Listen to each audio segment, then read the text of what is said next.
Hello students. तो आज की वीडियो में मैं आप लोगों को जो क्लास 12th का केमिस्ट्री का पेपर था, सेट फर्स्ट जो है हमारे पास 2025 का, उसके आंसर से बता रहा हूँ। तो आप लोगों को सारे आंसर्स देखने हैं।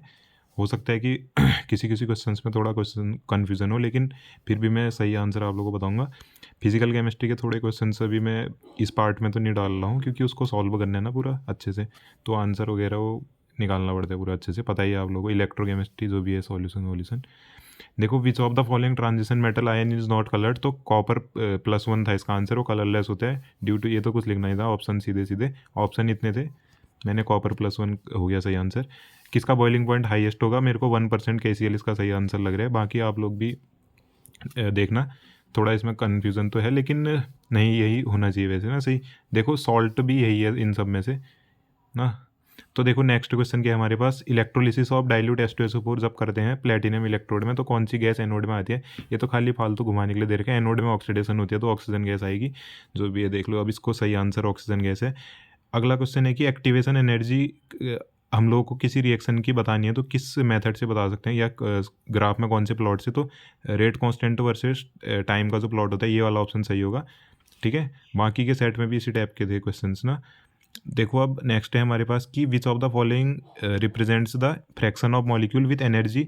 कौन कौन से ऑप्शन हम लोग को, कौन सा ऑप्शन बताते हैं जिसमें फ्रैक्शन ऑफ मॉलिक्यूल की एनर्जी इक्वल या ज़्यादा हो ई से, एक्टिवेशन एनर्जी। तो जो ऑप्शन में ये था ई माइनस की पावर, मतलब माइनस E/RT, वो ऑप्शन सही था हमारा। वो बताते हैं कि एनर्जी इक्वल टू और ग्रेटर देन E। ठीक है, अब देखते हैं नेक्स्ट क्वेश्चन। चलो, नेक्स्ट है हमारे पास कि the number of moles of AgCl precipitated जब AgNO3 के साथ रिएक्शन करते हैं, किसकी, AgNO3 के साथ जब इसकी रिएक्शन करते हैं तो AgCl कितने मोल प्रेसिपिटेट होंगे। अब देखो, इस पे ब्रैकेट के बाहर हम लोग के प्राइमरी वैलेंसी कोई भी नहीं है, आयनाइजेबल कोई भी नहीं है, इसका मतलब तो 0 हो जाएगा आंसर सीधे सीधे इसका। नेक्स्ट क्वेश्चन है कि KOH के साथ कौन सी SN1 रिएक्शन फास्ट दे देगा। तो सबके स्ट्रक्चर बना के देख सकते थे। जो टर्शियरी होगा स्टेबल कार्बोकेटाइन, वो ज़्यादा अच्छे से कर लेगा। तो मैंने तो ये वाला ऑप्शन सही कर रखा है। थोड़ी इसमें भी कन्फ्यूज़न है, क्योंकि उसको ऑर्गेनिक कंपाउंड्स को पूरा बनाना पड़ेगा। मैंने जल्दी में अभी, ये ऑप्शन मेरे को सही लग रहा है, फिर भी आप बताइएगा इसका आंसर ना।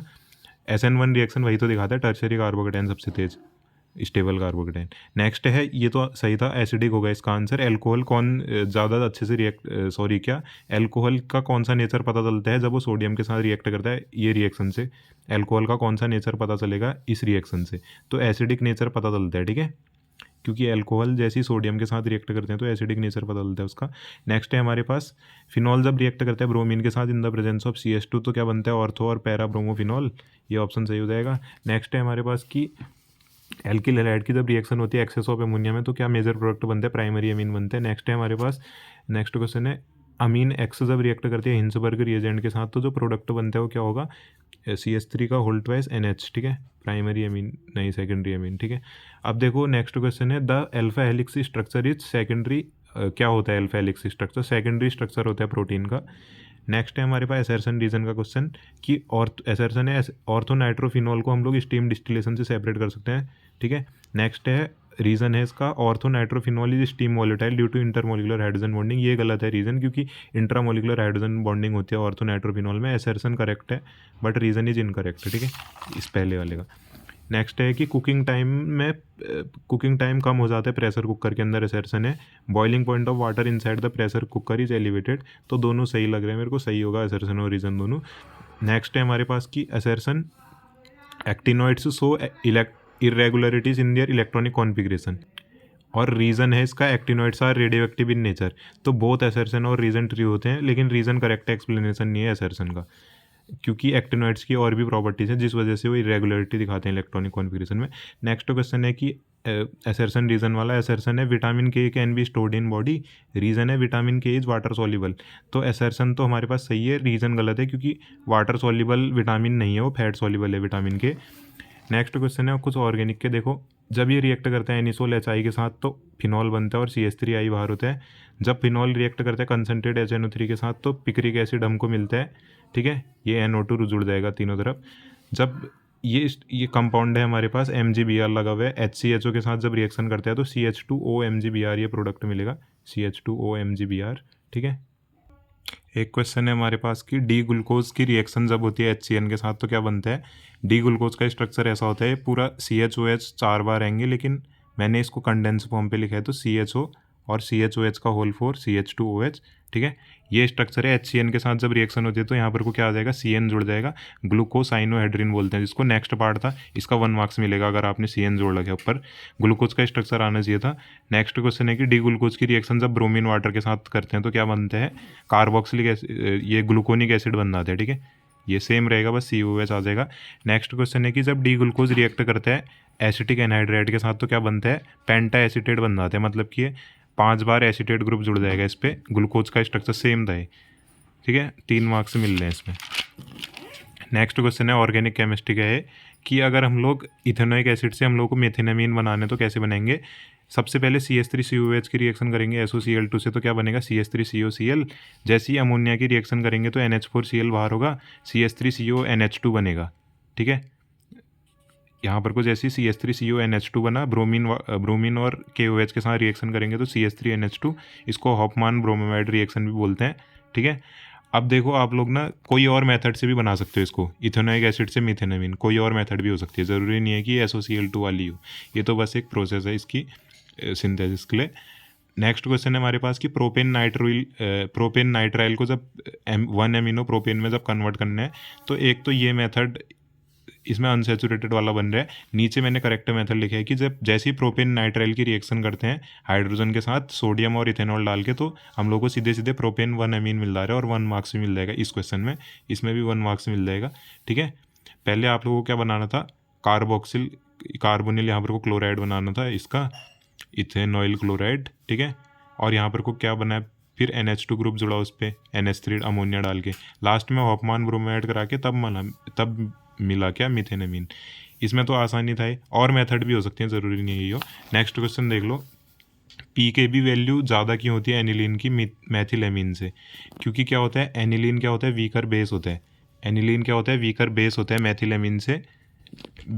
इसलिए क्या होता है, this is due to the difference in lone pair, कि लोन पेयर कैसे उस पर डीलोकलाइज हो रहे हैं नाइट्रोजन एटम पे, वो हमको देखना पड़ता है, ठीक है। तो एनिलीन वीकर बेस है तो इस वजह से क्या हो रहा है, PKB की वैल्यू क्या है, एनिलीन की ज़्यादा है मैथिलेमीन से, because aniline is weaker base than methylamine. और ये हमको कैसे पता चलता है, रेजोनेंस वगैरह बोल सकते हैं, या लोन पेयर जो है नाइट्रोजन एटम में वो किस तरीके से डीलोकलाइज्ड है, एनिलीन में किस तरीके से डीलोकलाइज्ड है और इसमें किस तरीके से डीलोकलाइज्ड है। बेसिक स्ट्रेंथ बतानी थी हम लोग को एक्वस सॉल्यूशन में, तो क्या आ जाएगा, सबसे पहले CH3 2 बार NH, फिर CH3NH2, फिर CH3 का होल ट्राइस N लास्ट, ये तो दिया नहीं था, ये 3 थे बस, ठीक है। तो पहले 2 डिग्री, फिर 1 डिग्री, फिर 3 डिग्री एक्वस सॉल्यूशन में पूछे। अब रिएक्शन दी हुई थी C6H5NO2, ये हमारे पास है। जब इसकी रिएक्शन करते हैं आयरन और HCl की प्रेजेंस में तो एनिलीन बनता है, एनिलीन। जैसे ही NaNO2 और HCl तो बेंजीन डायोजेनियम क्लोराइड बना। जैसे ही हाइड्रोलिसिस करी वाटर के साथ तो फिनॉल मिल गया, ठीक है। तो देखो आसान सी रिएक्शन दी है ना, 1 मार्क्स से मिलेगा इसका भी। नेक्स्ट है, मैंने एक फर्स्ट पार्ट छोड़ लगा इसका भी, ये वाला देखो आप, एक्टिनोइड्स ज़्यादा रेंज ऑफ ऑक्सीडेशन स्टेट दिखाते हैं, क्यों, क्योंकि outer most electron easily excite कर जाता है हाइयर लेवल में, तो वेरिएबल ऑक्सीडेशन स्टेट देता है। या ये भी लिख सकते हो कि small energy gap between 5s 6d और 7s सबसेल, 5f 6d और 7s में स्मॉल एनर्जी गैप है। और क्या, कौन सा क्वेश्चन है हमारे पास, क्या था कि मैग्नीज और जिंक की थर्ड आयनाइजेशन एंथैल्पी ज़्यादा क्यों होती है, क्योंकि एक्स्ट्रा स्टेबिलिटी ऑफ 3d5 और 3d10 की वजह से क्या होता है, इलेक्ट्रॉन को निकाल पाना, आयनाइज कर पाना मुश्किल है वहाँ पर को। फर्स्ट पार्ट था। नेक्स्ट है कि K2MnO4 और KMnO4 में से पैरामैग्नेटिक कौन है, K2MnO4 है क्योंकि उसके पास अनपेयर्ड इलेक्ट्रॉन होते हैं, KMnO4 डाईमैग्नेटिक है, no unpaired electron. Lanthanoid contraction के कुछ भी कॉन्सिक्वेंस बोल रहे हैं, पहला बेसिक स्ट्रेंथ लिख सकते हो कि लेंथेनम से यहाँ डिक्रीज कर रही है। ट्रांजिशन एलिमेंट्स की सिमिलैरिटी बोल सकते हो, कॉम्प्लेक्स फॉर्मेशन बोल सकते हो कि कॉम्प्लेक्स फॉर्मेशन लिमिटेड होते हैं उसके, ठीक है, प्रॉपर्टीज सिमिलरिटी होती है। और क्या है नेक्स्ट, पोटेशियम परमैग्नेट को कैसे प्रिपेयर कर सकते हैं इस ओर से, ये तो रिएक्शन आनी चाहिए।